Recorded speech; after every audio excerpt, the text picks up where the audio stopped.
What's up everybody, welcome to Balkan Moto. Today we're gonna start tuning the front fork for better preload and essentially ride height. Let's check it out.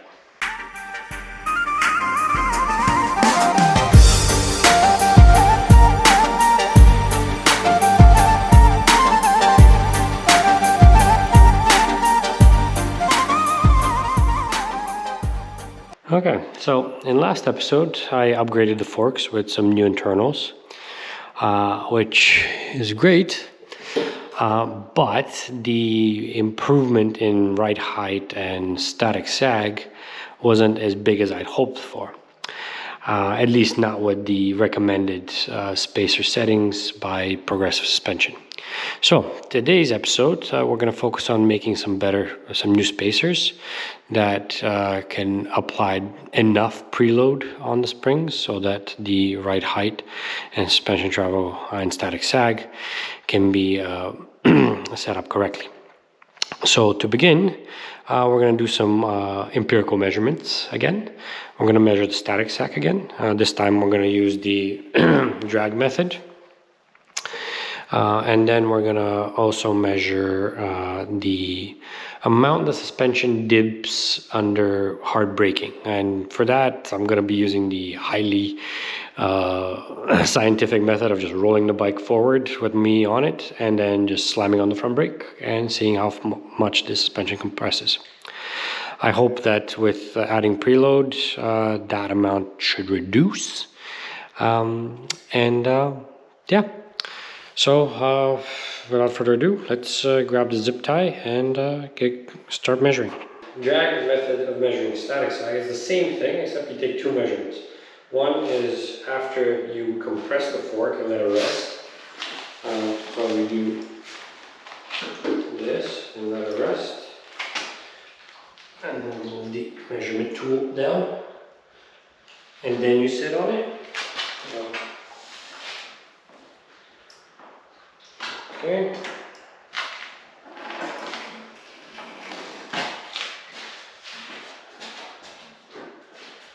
Which is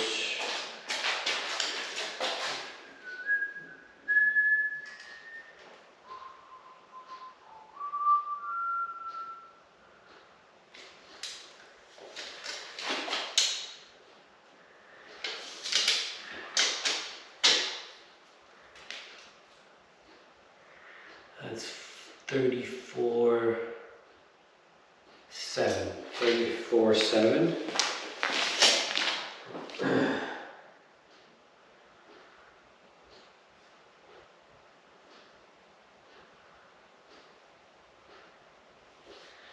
And then for the other measurement, you pull the fork up to essentially decompress it. And then you sit on it. So, okay. The reason for that is that the fork has some internal drag in it. So all the seals and stuff, they apply friction on everything. So there are two different potential measurements. So this I don't expect to be the same as the other. And that is, yep, so it's slightly less. So this one's 34.30. So it's 4 millimeters difference.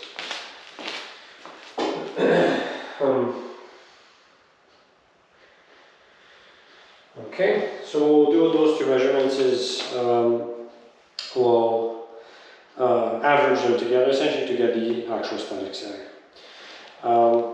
Okay, so now let's measure the dip under hard braking. So again, we reset. And what I'm going to do is I'm going to roll the bike forward and slam on the brakes. Okay.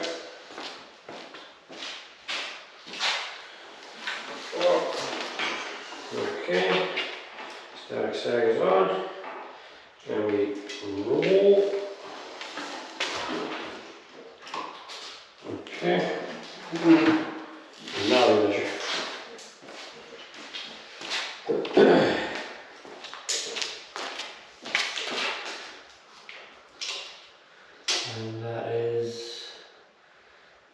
315.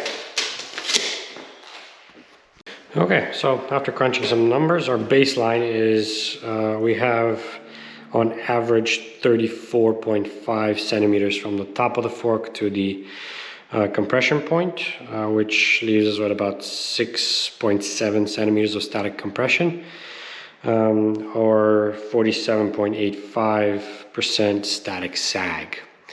And then with the braking, we'll call that braking sag.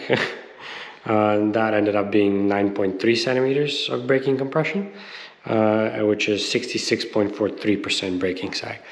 So under these conditions, pretty much the bike's standing still, 48% of the suspension is gone, and under pushing it with very, very low speed and grabbing on the front brake, I go through 66% of the front suspension. So that's to say that at speed, I pretty much have no suspension under emergency situation. Let's take a look at some of the math behind what kind of spacer we're going to need and where we're going to start. All right, so we have some leftover PVC pipe here, which is, I believe, slightly less than, what was it, like 8 inches?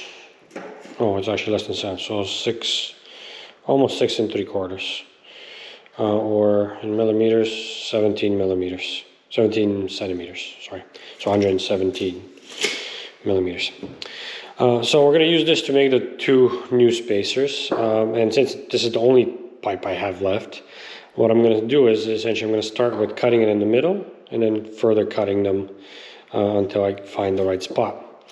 Now, doing some math on the existing baseline with what we want to aim for. So for a street setup, you want essentially between 30 and 35% static sag. So what that means is the bike should have anywhere between 4.2 and 4.9 centimeters of static compression versus the 6.7 centimeters that I have. What that would imply is that if, in an ideal world and in a vacuum, technically adding in another 2.5, between 1.8 and 2.5 centimeters length to the preload that is already in there should get us right in that range. So the spacers that are in there already are 2 inches, which are 2.54 centimeters. So we'll need to essentially cut this in half and go from there to get the right amount. So let's measure out and cut out half and then make a prediction on what the static sag should be with these. And then we're going to install them on the bike, take measurements, and see how that goes. Okay, so I cut the remaining pipe into 2 equal pieces, which are 8.4 centimeters. Now these are too long because based on the math, the ideal spacer size in order to get us between 30 and 35% static sag is between 6.88 centimeters and 7.58 centimeters. But before we reduce these ones further, I wanted to kind of put them in and see if my math is right and if the prediction holds. So if we were to put these in, technically what we should get is about 3.38 centimeters of static compression, which would equate to 24.15% static sag, which is way too little. It would probably be like a really harsh ride, but we should check that before we add them in. So let's get these guys in and see where we sit. I took out the old spacer. That's the 2-inch or 5.08 millimeter. And this is the new 8.3 millimeter. I had to loosen up the handlebars and slide them over to one side so I can actually put things in. So then I'll slide them over the other way and then recenter them afterwards. But yeah, let's get that in. Okay, and this is with the new spacers. Let's measure out the static sag. I seriously just scratched my tank. Okay.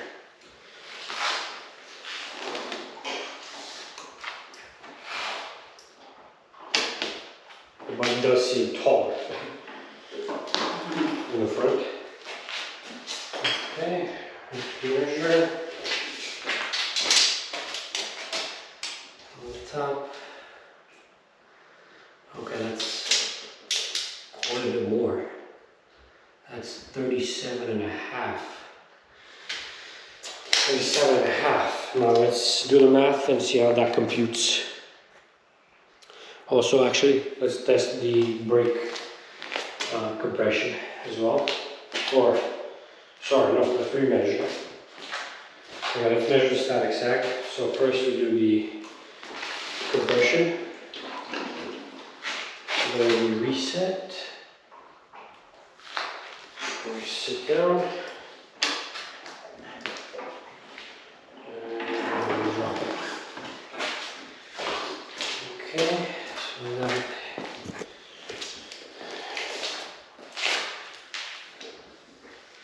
that is 37.5. Okay, that's quite a bit. Okay, now for the extension. Rest, reset.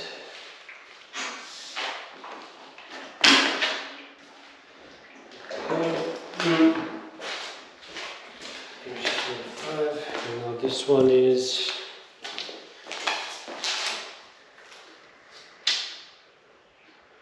37.3. Okay. And for the brake test, let's reset that.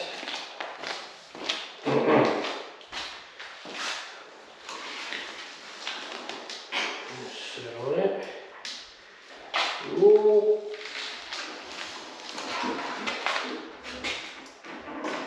Okay. And there we have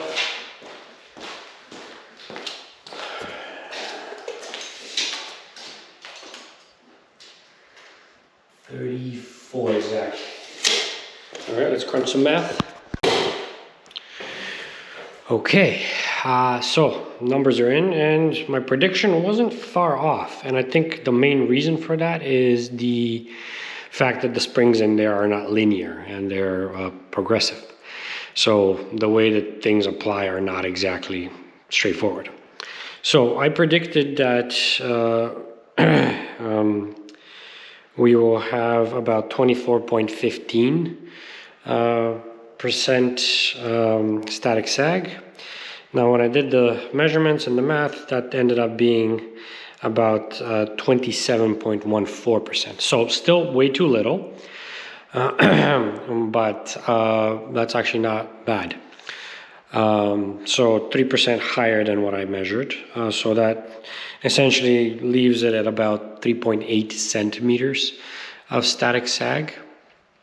Now the bigger improvement over before with this is that under braking, or the small braking test, I got about 51.4% of braking compression, sag, whatever you want to call it, where before it was at 66.43%. So what that indicates is that the front suspension is obviously significantly stiffer and compresses a lot less under pressure, also leaving quite a bit of the travel for actual suspension work. So that's great. Now, this of course is not the final setup because that's a little too little static sag. I think the ride is going to be a bit too bumpy and uncomfortable. So I want to reduce that down to the 30 to 35% range. And for that, what we're going to do is we're going to pull those spacers back out. We're going to shorten them a little bit. But also, I've ordered some preload adjustable fork caps so that we can essentially set up the spacer to be right in that like mid-range of like 30 to 35, and then have the cap essentially be able to adjust between the min and the max of that. But for that, I need the actual fork caps to measure out what the range on them is and see what the spacer needs to be. So yeah, let's take the spacers back out and start measuring and cutting. All right, so I took the bike for a ride and two discoveries. First, as expected, the 27 or so percent of Static Sag is way too stiff. Oh, not way too stiff, but on the stiffer side. So like little cracks in the road are like quite noticeable and bouncy. That being said, the front is handling itself way better than before. It's not diving under every possible condition. Like before, even just letting go of the throttle, the front would dive down. Now it's much, much better, much more stable. When you're turning, it's actually not wobbly and smooshy and whatnot. Now it's actually solid. However, stiff. The other thing that I noticed is after cleaning the carbs, I must have set the idle screws to be way too lean. The bike runs pretty poorly right now. It's banging and popping all over the place. And it actually stalled on me a few times just because it wasn't running with enough fuel. I ended up resorting to having to have the choke on so it has enough fuel. So we got to turn those idle screws out more to get it to have more fuel.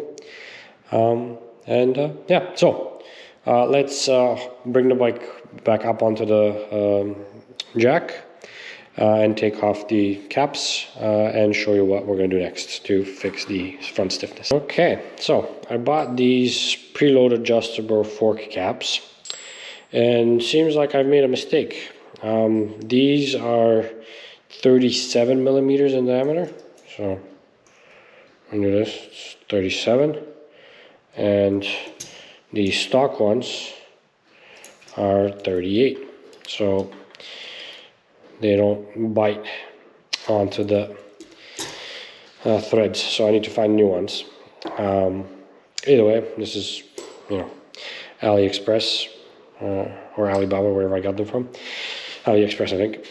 So I need to buy new ones. But the plan was to take the stock length with the stiff spacers, then cut the spacers such that the preload adjustable one, when it's fully compressed, it achieves the same length.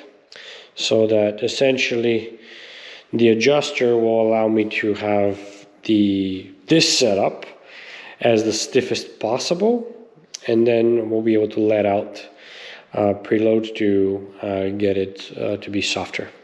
So I'm hoping around the midway point should be the preload that fits me best. But for now, since I don't have these guys, I need to order them again, and hopefully this time they'll be the right ones. I'm just going to put these ones back and ride with the stiff suspension for the time being.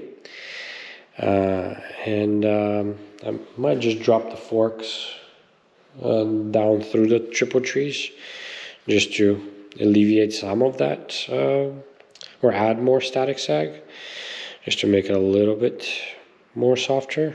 But yeah, we'll see. Either way, let's put these back on, drop the bike on the ground. The idea with the preload caps would be something like this. Like this is the 2-inch spacer that Progressive Suspension suggested I use. It will obviously need like a little bit longer, but that would be the spacer that we want, so that when we undo that screw to come out like this one is, we're essentially reducing that preload and allowing for the fork to sit properly. All right, so it turns out that it's going to take a bit longer than I expected to get the new caps for the forks with the preload adjusters. And I figured I'd just cut this video short instead of delaying it by another 2-3 weeks.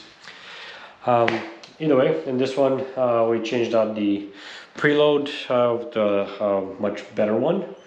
It's still a bit on the stiff side, but having ridden the bike a couple more times, it's actually tolerable. It's not terrible. Could be a smidge softer and it would make it a lot better. So that's why we're gonna get the preload adjustable fork caps to be able to dial that in just right. Additionally, I mentioned that the carburetors were a bit off. I ended up turning out the pilot screws to 4.5 turns out. I think when I cleaned them out, I had set them to 3, and because of the pod filters and the exhaust, 3 turns is definitely not enough. The bike is just popping and banging, and it can't start without choke. And over after a while, like once it warms up, it actually won't idle. It will stall later on. So yeah, with 4.5, it runs beautifully. Now there's no popping, no banging. It accelerates hard, runs really good. I did discover, however, that a very strange situation happens. When I start the bike, it warms up normally. But then just as I start going, the oil light comes on until I lean the bike to the right side. After looking into it, I think when I did the oil change, I might have put a tiny bit too much oil in the motor. So I'm gonna have to extract a little bit of it. We'll see how I'm gonna end up doing that. Probably just take a syringe and pull it out from the fill-up spot. But either way, the bike runs perfectly fine once the light turns. Like even when the right light is on, it actually runs fine. So yeah, either way, that's it for this episode. Make sure to subscribe, hit the little bell for notifications when new videos become available.